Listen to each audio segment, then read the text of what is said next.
Was there ever a moment where they tested you with your own hand and saying like, hey, we might need you to do this? And were you questioning like, oh, I got to blow my cover here soon? Yeah. There was not that type of activity, but other, I'll say, criminal acts that I was asked to partake in. When you're trying to earn respect, right, which is the biggest word in that world, you can't earn it by constantly rolling over and just taking everything from everybody. They'll push until you say no. That's for sure. Because I posed as a money launderer the whole time. You can't say like, you know, I'm a regular Joe. And so I adopted a criminal persona, I would say, on top of the commercial cover. So I intersected with a lot of that world so I could do our operations, which was covert finance. I was moving Uncle Sam's money into places for us to use it. And I pretended that I was a criminal money launderer the whole time to facilitate that.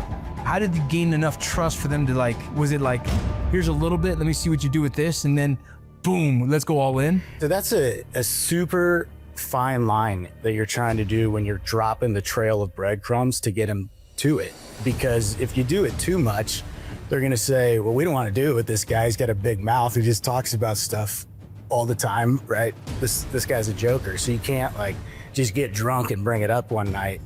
It has to be really, really planned out. And you just take advantage of the first time something comes up. We knew that one of the adversaries was hiring private investigators to check into people. And they would have like a female call up to a PI where they thought, you know, somebody like I lived and say, hey, I think, you know, that my fiance's cheating on me. Can you look into this guy? And so it created an unofficial surveillance program against us.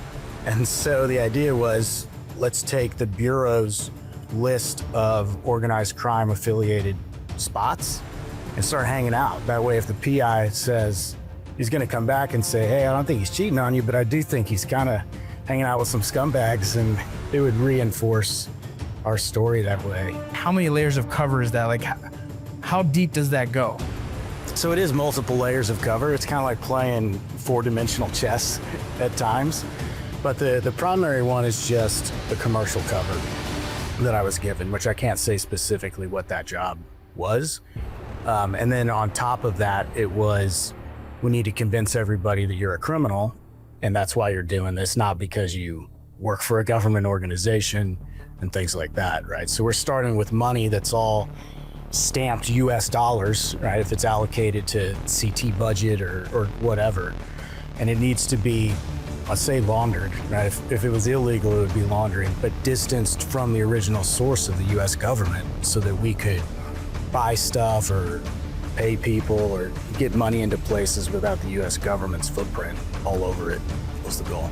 I don't know if I'm allowed to ask this, but like, when you start to work with the CIA, like, we need you to act as this guy, like they help you with your whole cover and then they tell you this is what we need from you? The broad mission would be that I would routinely move our finances over to different places. So each individual mission would be, okay, this much money needs to get here to support, you know, let's say hypothetically, JSOC stuff in East Africa. You know, we got to get money over there.